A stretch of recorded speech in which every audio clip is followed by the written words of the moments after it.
Fala pessoal, tudo bem com vocês? Aqui é o André S. Barreto, em parceria, né? Agora é um collab aqui com o Oliver Talk, que é o meu canal também, mas a gente está aqui principalmente no canal Professor André S. Barreto, para trazer para vocês uma novidade, uma análise de principal, de essencial no mundo da geopolítica em abril e as consequências disso, a minha análise, a minha versão desses fatos.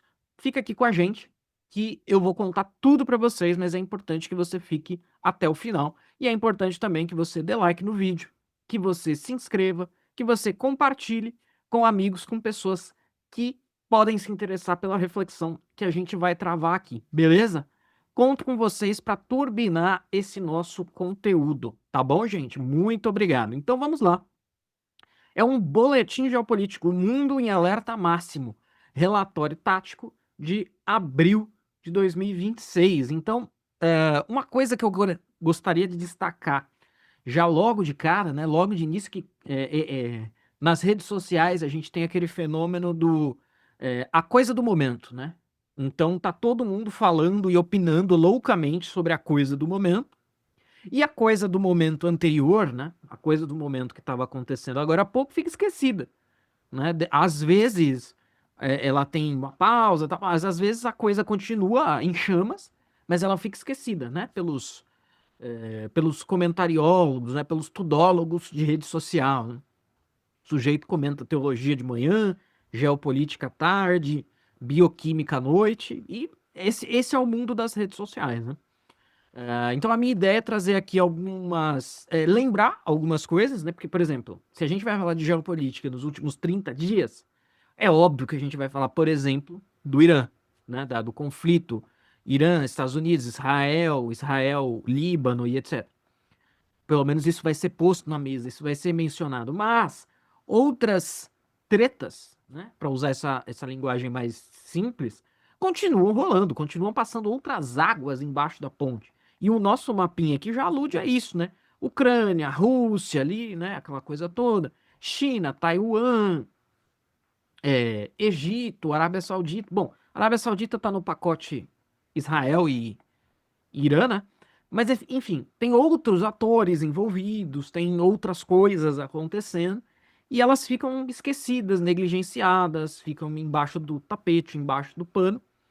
E é importante a gente trazer isso, seja para informar, seja para relembrar, né? Para que as pessoas não esqueçam. Então, um dos objetivos aqui é este, tá? O mapa da instabilidade global. O que está acontecendo, né? Então, a gente tem aí três eixos principais o Oriente Médio, né? Obviamente, e esse é o carro-chefe, né? Irã, Estados Unidos, Israel, o colapso diplomático e o bloqueio naval duplo no Estreito de Hormuz após a morte de Ali Khamenei. Né? Então, toda a questão da guerra no Irã, o Irã diz que está ganhando, os Estados Unidos diz que está ganhando, os fãs do Irã dizem que o Irã está ganhando, os fãs dos Estados Unidos dizem que os Estados Unidos está ganhando, né? Uma guerra de narrativa, né? Já há muitos anos que eu falo, eu não sou o único, tá? Estou dizendo que eu sou um deles. Há muitos anos, acho que pelo menos há 10 anos, eu consigo relembrar disso pelo menos até 2016, que eu falo dessa questão das narrativas, né? Em 2016, as redes sociais já existiam, já eram fortes, mas menos que hoje, e a gente já tinha o problema da guerra de narrativa. Em 2016, o auge da rede social era o textão de Facebook, né?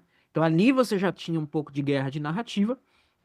Hoje é o vídeo no TikTok, é o vídeo no Instagram, né? Aquela coisa. Então nós temos três focos aí, né? O Oriente Médio, o leste europeu, guerra de atrito atinge ápice com ataques massivos russos e ataques estratégicos profundos ucranianos. Risco de asfixia financeira em Kiev. Então, seja, a guerra Ucrânia-Rússia, que fica. Esse é um dos casos que eu tenho a sensação de que a coisa ficou meio esquecida, né?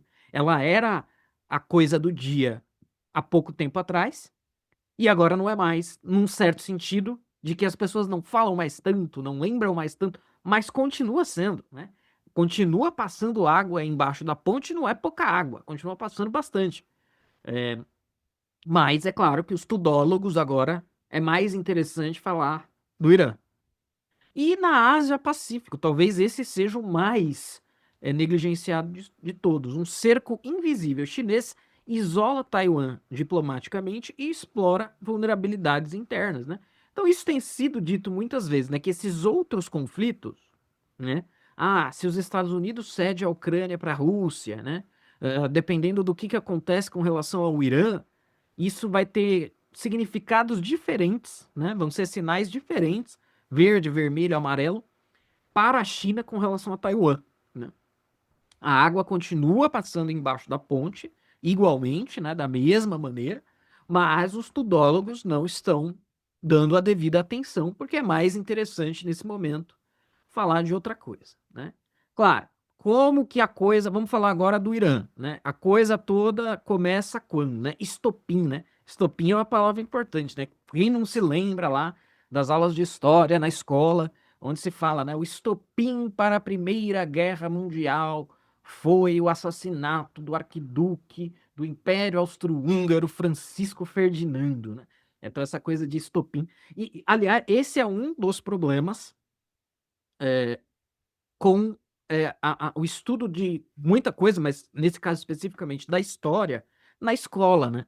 O livro didático, e às vezes isso é culpa do livro, às vezes não, às vezes é a própria estrutura total da escola que é um problema. Veja, eu citei isso e eu tenho certeza que assim 80, 90% das pessoas que estão ouvindo lembram exatamente dessas palavras. E por mais que o livro didático diga, olha, a morte foi o estopim, mas ela não foi a causa ainda. É disso que a gente lembra, né? Em termos de nível escolar, é disso que a gente lembra. Dando até a sensação de que esta foi a causa, quando na verdade, como o próprio nome diz, foi o estopim, né? Tipo, foi a gota d'água. Tem uma série de outros fatores por trás, e isso foi a gota da água que deflagrou e declarou o conflito de uma vez. Por que que isso é interessante? Porque entre tantas coisas lidas por aí a respeito do conflito, né? E o clássico, né? Terceira Guerra Mundial. Eu brinquei novamente, eu falei, a gente já tá na 18ª Guerra Mundial, né? Porque lá no primeiro governo do Trump teve uma Terceira Guerra Mundial umas 3 vezes, né? Quando matou Soleimani, quando a coisa estava num nível de encrespamento com a Coreia do Norte, né?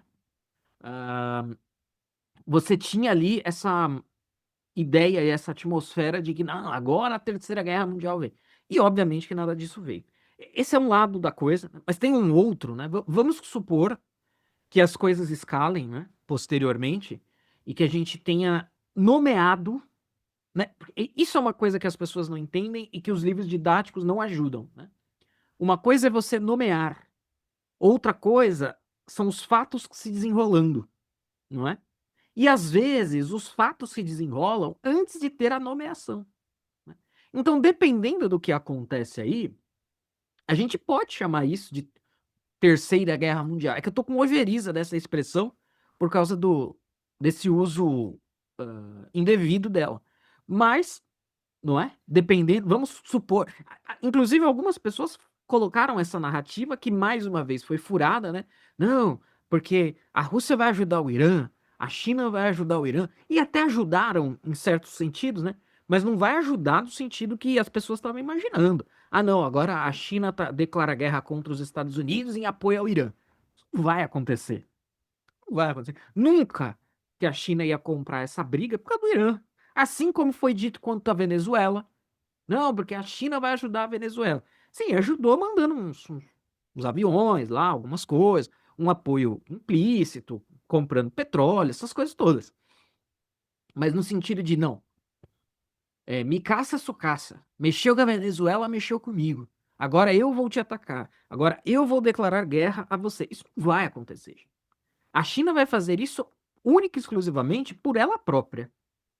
Jamais, ela não vai fazer isso por causa do Irã, ela não vai fazer isso por causa da Venezuela, mas isso é uma narrativa que circula também, né, no meio nacionalista, no meio da galera, no meio nacionalista, por um lado, e nos nacionalistas de esquerda, plenos, né, por outro, porque eles precisam vender essa narrativa de irmandade do sul global, né, o sul global são irmãos, os BRICS que são irmãos, né, mexeu com um, mexeu com todos. Sendo que, na verdade, cada um... Sim, eles são um agrupamento ali, que tem interesses comuns, mas eles não estão juntos a esse ponto, né?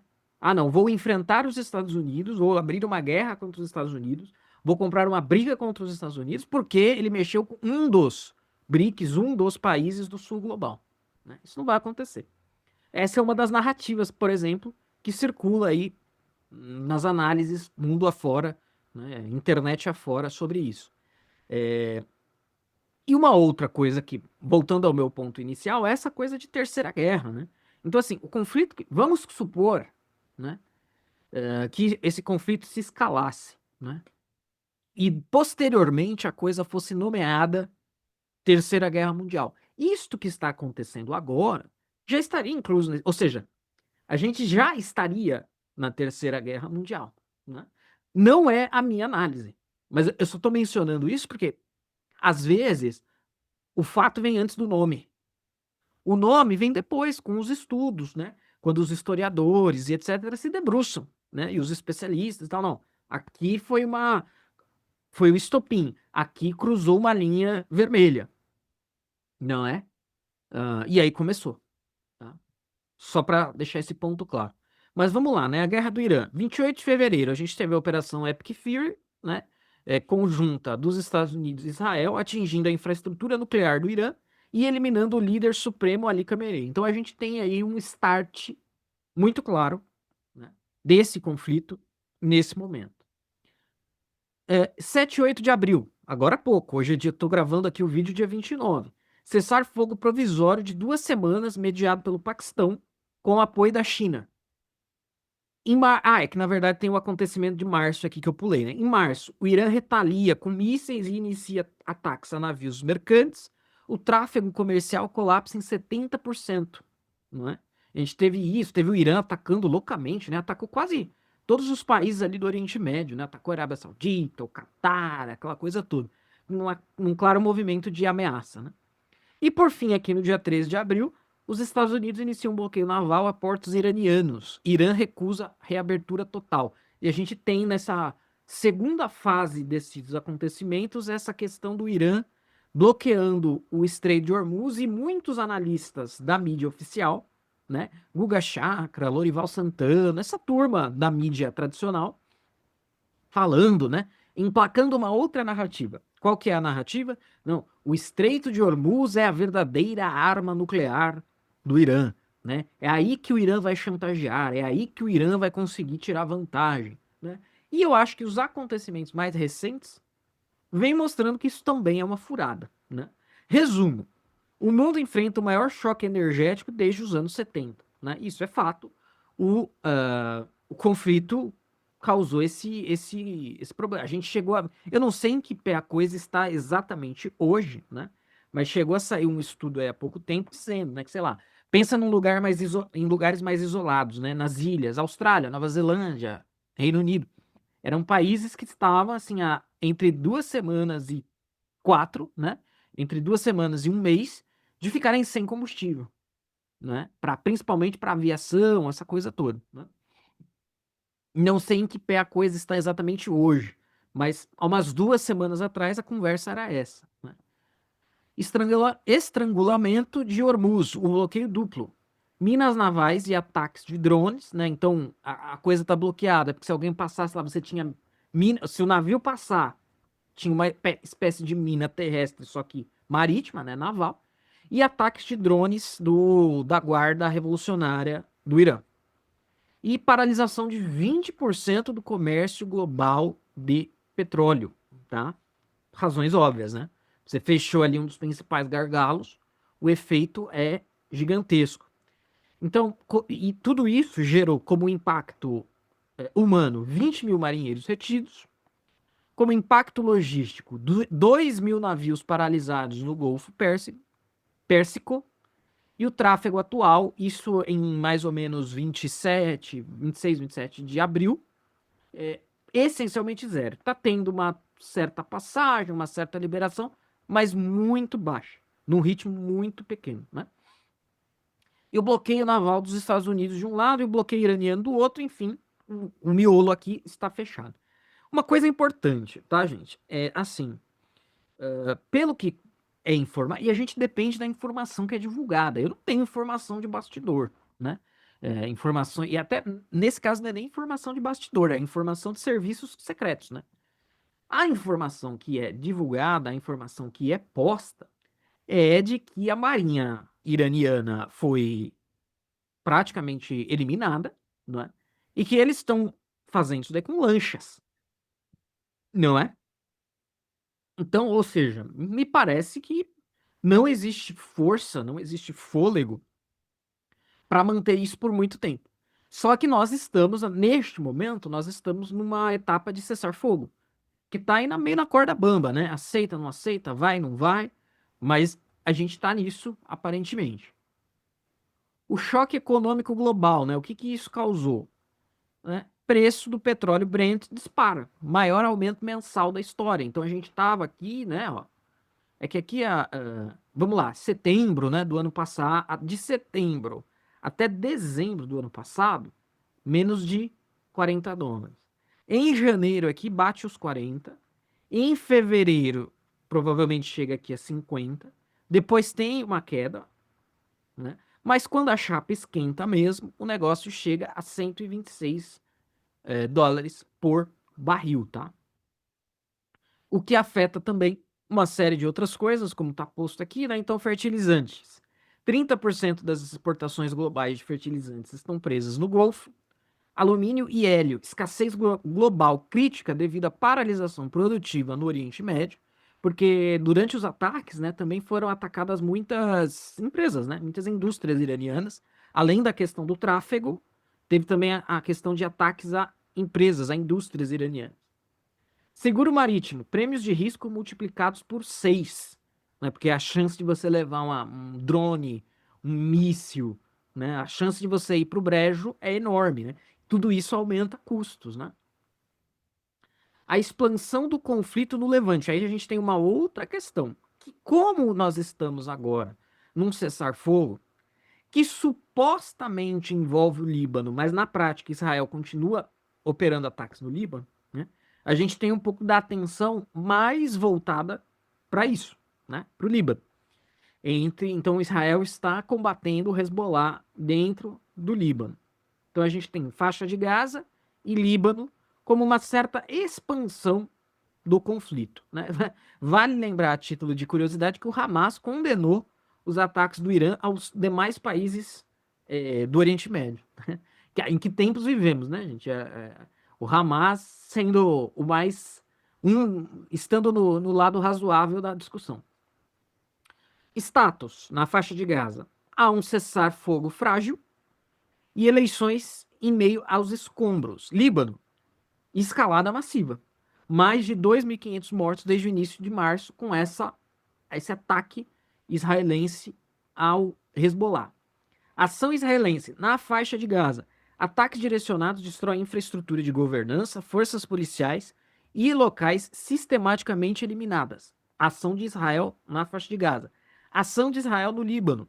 Forças avançam 32 quilômetros de território adentro para estabelecer uma zona de segurança até o rio Litani. Tá? Então, isso aqui, gente, já entra numa atualização importante, num lembrete importante, porque apesar de a gente ter um foco de atenção um pouco maior para isso, porque nós estamos entre um cessar-fogo entre Israel, entre Estados Unidos e Irã, e supostamente isso inclui o Líbano, mas na prática está meio controverso, a gente pode voltar a atenção um pouco mais para isso, mas isso já se encontra numa espécie de segunda divisão. Não se fala tanto quanto se fala, né, de Irã e Estados Unidos, por exemplo. Agora, feita aí as atualizações, postos alguns pingos nos is a respeito de Irã e Estados Unidos e Israel e Líbano, obviamente, a gente pode lembrar um pouquinho da questão da Ucrânia, né? O negócio continua acontecendo, tá? A guerra continua rolando. Vale lembrar que os nacionalistas brasileiros, a turma da narrativa que eu falei, disse que a Rússia eliminaria a Ucrânia em uma semana, não é? E nós estamos ainda, eu acho que a gente está indo para o quinto ano né? Já passamos pelo quarto, estamos indo para o quinto ano de conflito entre Rússia e Ucrânia, sendo que teve acho que 600 mil soldados russos mortos e mais 600 mil feridos. Então, né, também porque dentro do nacionalismo existe essa narrativa também de que a Rússia é uma hiperpotência, né? Outro dia eu vi um sujeito tentando defender a narrativa de que o PIB russo é maior que o PIB americano, né? Por questões lá. Se você mudar as definições. Mudando as definições, gente, qualquer coisa é qualquer coisa. Até o PIB do Butão é maior que o do Brasil. Se você mudar as definições das coisas, né? Mas então, o que que nós temos na questão Rússia e Ucrânia? A assimetria Rússia e Ucrânia, né? Ou seja, lados com pesos diferentes, e uma guerra de atrito, né? É meio que ainda não é a coisa ah, de cara aberta, ou tão aberta quanto poderia ser, mas ainda tá no um morde e o outro morde, um morde e o outro morde. Porque isso vai ter a ver, por exemplo, com a questão de saturação, né? Você vai todo dia aos poucos, você pode, nem tudo é blitzkrieg, né? Você pode ir meio blitzkrieg, você pode ir por atrito, né? Então, massa russa, tática de saturação de defesa aérea, 666 drones e mísseis lançados em uma única noite, 24 e 25 de abril, visando principalmente Dnipro, né? E o alcance ucraniano, tática de precisão profunda contra o coração industrial. Ataques aéreos a 1.700 quilômetros de distância, né, nessas cidades ou empresas, né? E a refinaria de Tuapse atingida pela terceira vez consecutiva. Então nós temos aí também, claro, cada um fazendo aquilo que pode de acordo com o seu tamanho e as suas capacidades. Mas o grande ponto, no meu entendimento, o grande ponto é, o negócio continua rolando, né? As pessoas não estão, os cães não estão ladrando, mas a coisa continua acontecendo. O cerco financeiro à Ucrânia, recurso, empréstimo de 90 bilhões de euros da União Europeia, que garante uma sobrevivência até 2027. O bloqueio. Hungria, Viktor Orbán usa o poder de veto em retaliação à disputa do oleoduto de Druzhba. Só que agora o Orbán perdeu as eleições, né? É que assim, isso é uma ação do Orbán, mas o Orbán saiu do poder. E me parece que o sujeito que entrou é menos pró-Rússia e mais pró-Ucrânia, né? A ameaça, risco de exaustão das reservas financeiras de Kiev até maio de 2026, ou seja, daqui a pouquinho, né? Hoje é dia 29 de abril. E aí só a menção ao que eu falei, né? O contexto político, as eleições de 12 de abril na Hungria ditam o ritmo da chantagem política de Orbán. É que, na verdade, isso já passou, né? O Orbán já saiu do poder, né? E agora, gente, agora o patinho feio no seguinte sentido, né? O patinho feio da atenção, né? Não o patinho feio da importância, da relevância, mas o patinho feio da atenção dada ao conflito, Taiwan, né? Que na verdade ainda também não é um conflito, né? Então, a forma aqui que eu quero mostrar para vocês é de um cerco invisível, né?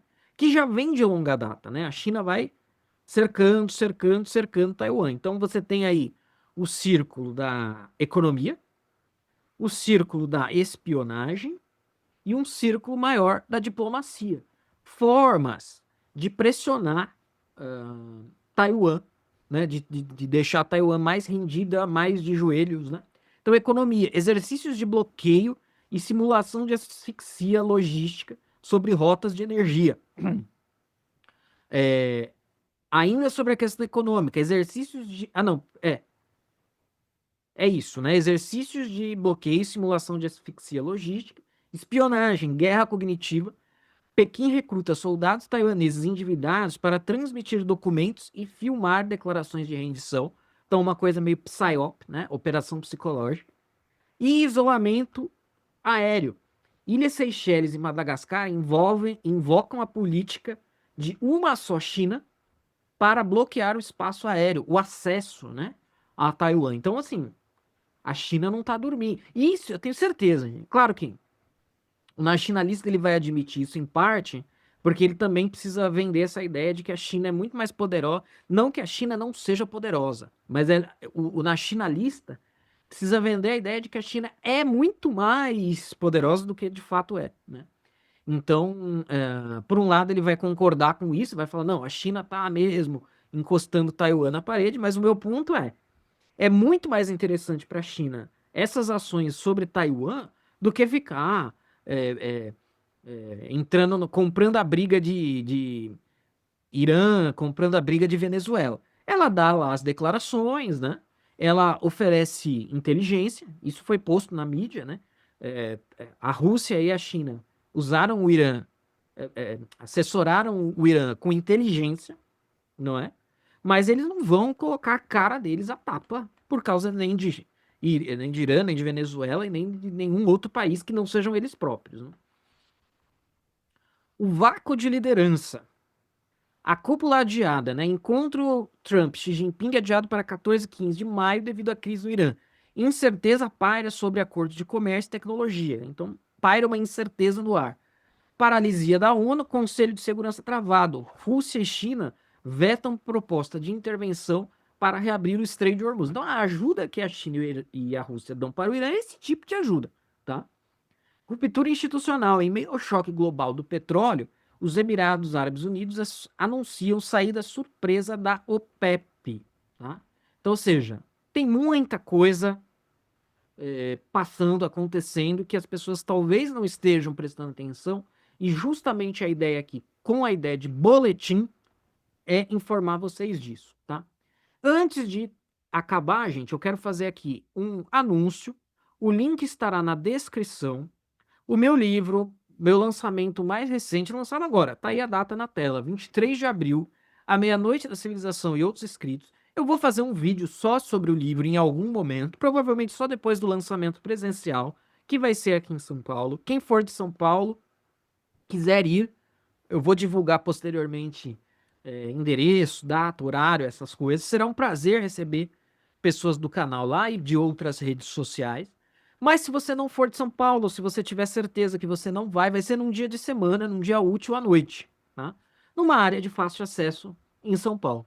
Mas se você tem certeza que não vai estar viajando, vai estar trabalhando e quer comprar o meu livro, ou caso você queira comprar também e ir lá no dia só pegar o autógrafo, também é uma possibilidade. Pegar o autógrafo, tirar uma foto, bater um papo comigo. Meu livro já está disponível na Amazon, tá? É um livro, é uma coletânea de artigos. Todos os textos, exceto um, estão publicados em outros lugares, mas agora eles estão compilados num lugar só, é uma vantagem, né? Inclusive, eu recebi o meu exemplar aqui hoje, ó. Gente, ficou muito bonito, tá? Eu acho que é um forte candidato aí ao meu livro mais bonito, ou um dos mais bonitos. O trabalho artístico do livro ficou bem legal. E eu trato dessa questão da queda da civilização ocidental no ensaio inédito que tem o nome do título, né? A Meia-Noite da Civilização. Eu pego essa metáfora temporal e de relógio, né, para falar, para responder a grande questão: a civilização ocidental está em queda. Quando essa queda começou? Se essa queda é reversível? Se isso é só uma sensação que em todas as épocas as pessoas tiveram, né? De olha, estamos em queda. Enfim, eu exploro isso tudo nesse ensaio inicial. Tem outros 2 artigos do livro menores que eu exploro essa questão também, mas acho que o essencial está no primeiro artigo. E tem outros textos que eu acho importantes, tá? E que eu acho bons e importantes que estão compilados agora num lugar só, tá? Então todo tipo de apoio é sempre bem-vindo. Eu tenho muita gente que me apoia com a compra dos meus livros. Espero que dessa vez não seja diferente aí e que vocês possam também me apoiar. Vai ser um prazer e vai ser um prazer receber vocês também no lançamento aqui em São Paulo, muito em breve, agora no mês de maio. Voltando aqui para o nosso material e encaminhando para o encerramento, né, mas ainda não, nós temos aqui a matriz da crise global de 2026, né? Então, o que que nós temos e o que que nós temos até agora, né? Teatro das operações, Oriente Médio. Então, onde está acontecendo um dos problemas? No Oriente Médio, a tática principal neste momento é o bloqueio marítimo duplo.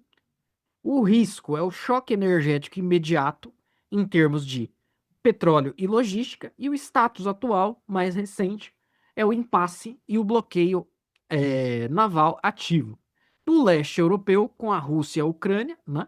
Guerra de atrito e de saturação, desestabilização política da União Europeia e o risco de exaustão financeira da Ucrânia.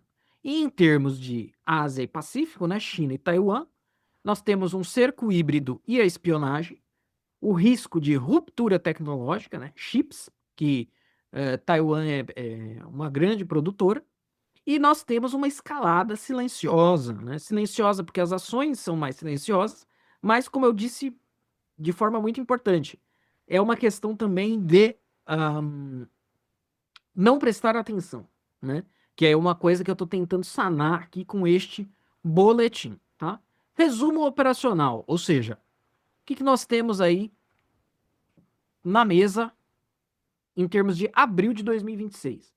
Com a questão da energia, uma possível resolução do impasse naval entre Estados Unidos e Irã para liberar o tráfego em Hormuz, resiliência, a capacidade da Ucrânia de contornar o bloqueio financeiro húngaro até maio, imagino que isso vá acontecer, que isso vá sair, e em termos de diplomacia, o resultado da cúpula Trump e Xi em meados de maio, certo, gente? Então, para sanar aí um vácuo que eu acredito que exista, tem muita gente boa falando de geopolítica, né, na internet, mas eu fiz aqui uma síntese e fiz com as minhas palavras, do meu jeito, dando os enfoques que eu acredito que sejam importantes para a gente entender as coisas. Espero que vocês tenham gostado, espero que esse modelo funcione.